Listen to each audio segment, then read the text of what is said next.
My name's Fred Adams from Stencil-Tech Concrete, and in this video I'm going to be demonstrating to you the correct way of creating a decorative concrete step for your installation. It all starts by incorporating formwork to the desired shape of your new step. Then you overfill the step with concrete, using more concrete than you need so that you can tap the outside perimeter of the step, getting rid of any voids that would be on the face of the step. Once that is done, you're then ready to start burnishing and polishing it using your mag trails, working your way through to the steel tray. Now the face of the step's been tapped. We know we've got plenty of concrete around and surrounding. There are no voids in the slab. It's now time to get your mag trail, clear all your forms, make sure they're nice and clean so you've got a nice line to work to, and get your mag fully smooth off the surface, ensuring that there are no voids in that concrete. You need a beautiful smooth finish because we're now going to let this set for maybe an hour so that we can come back and start doing the edging. So stay tuned, get ready for the next stage. Here we go guys, the concrete is now stiffened up enough for it to now be ready to take an edge. So we get our edger, making sure that all the concrete is clear around the external. Then you run your edger, making sure that you're always running your edger with your edger flat to the surface. Now for a lot of people this would be too early to start edging, but because we're trying to get a decorative finish into the surface, we've got to move a little bit quicker and get the shape there ready for us. So the edger runs around. Sometimes we've got a few little grainy bits, so we might just take a little bit of cream off, work it back into those voids, get our trowel and just remove that line. So we're going to work our way around the full external of the step, and then we're going to be putting some stencils in. Right, now we're at a stage of the job where it's time to start incorporating our stencils. Obviously if we were doing imprinted concrete, we'd be waiting a bit longer for it to set up. Because it's the stencil system, you need to get on it a little bit quicker, a little bit sooner. So our board of stencil usually comes about 200mm plus your grout line. We're going to roughly pre-cut it for a little bit more than what we need.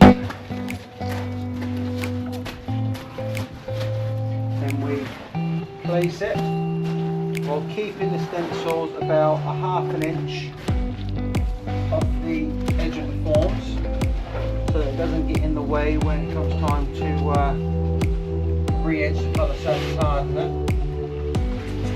Get it roughly in place with your trowel, and then we're just going to trowel it just into that top layer of cement, making sure it's not going in too deep without the force chipping.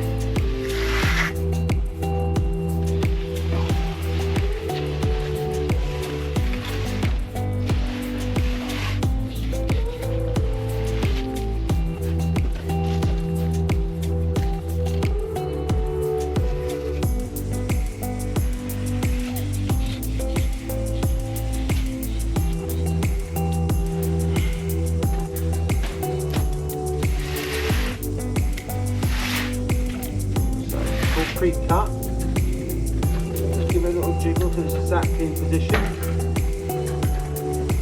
Then we get our trowel, just into that top layer of cement again, and then I'm going to show you how to do a corner. Get a little bit closer here, Tom. So when we do a corner, we always like to see the stencil at the front running all the way through. So the sections that we're going to need is this outside perimeter here, cut here, cut here, which then removes that front section, and that piece goes in, and then using our trowel we just stick that just into the surface.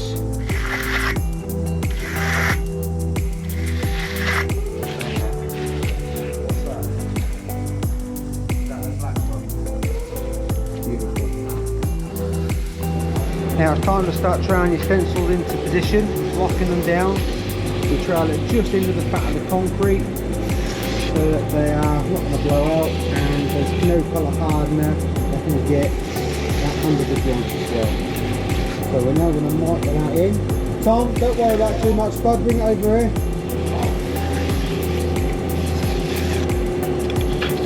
That's the trowel.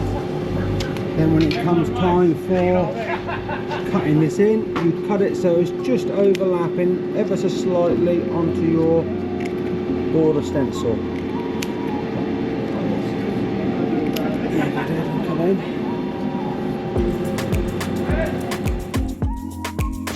Here we go guys, now the concrete has set up enough for us to be able to start applying our colour surface hardener and start doing our final burnishing before removing the formwork. So we're now just giving it a final dusting. We're going to get our edging trowels on in just a moment so we can start polishing that edge, so we've got a head start so that when we do pour those forms there's less troweling to be done. So stay tuned to watch how we strip these forms and start burnishing the face of the step so we can get the same look as what we're going to be trying to achieve on the surface.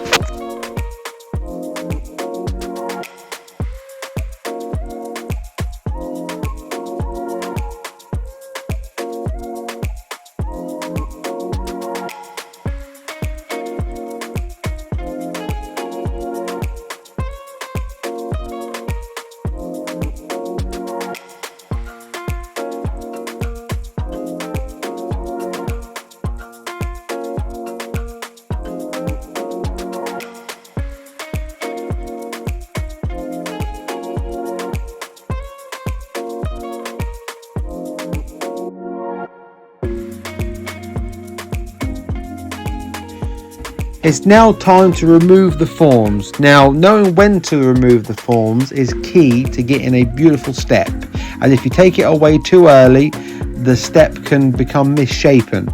A good indication on the right time to remove the forms would be typically when the surface of the concrete would be at kneeling board stage. So when concrete is at a stage where it's ready to be burnished, that is the right time to remove the steps so you can achieve a beautiful finish on the face of the concrete.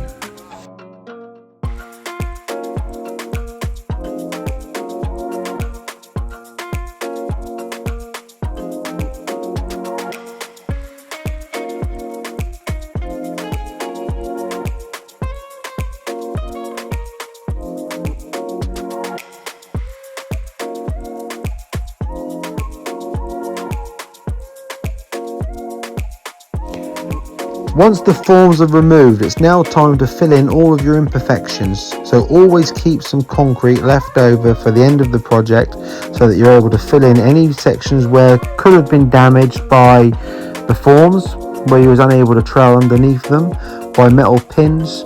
So always keep some extra concrete handy. Now the magnesium trowel is always the best tool to go around and fill in any of the grain, and as you'll see shortly in this clip, a forward and back motion just to bring the cream to the surface so that you're able to fill in any of the grain is always the best way of doing it. So please be sure to have your magnesium trowel with you always.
Once all the voids are filled, it's now time to mix up your slurry mix. Now this isn't always necessary unless you're trying to achieve a decorative finish, and sometimes it can be applied as a dry shake powder.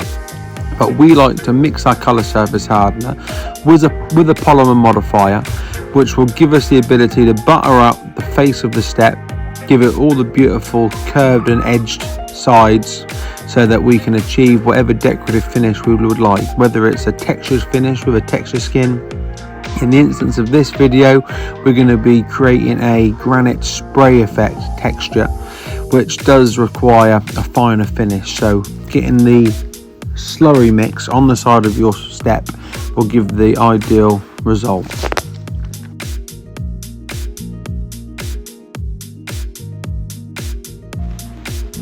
Using your step edges, whether you're using the reverse or the inverted tool, will give you a very precise, clear line to give a much more precise finish to your step, as you can see in this video.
In the instance of using stencils to create your decorative finish for your step, it's then time to remove those stencils. Unfortunately on this project it was a bit later than we would have liked, as the mix probably wasn't quite right for the time of year, which caused us having to come back later that evening to remove the stencils. But whether you're doing a stencil system, stamped concrete or brush finished installation on your steps, the techniques shown in this video will work just as well for any system, so be sure to try these techniques out on your next decorative concrete installation when you're incorporating a step. I hope these techniques were helpful for you, and if you liked what you've seen, please be sure to like and share our videos and subscribe to our channel or follow us on Facebook. Thank you very much.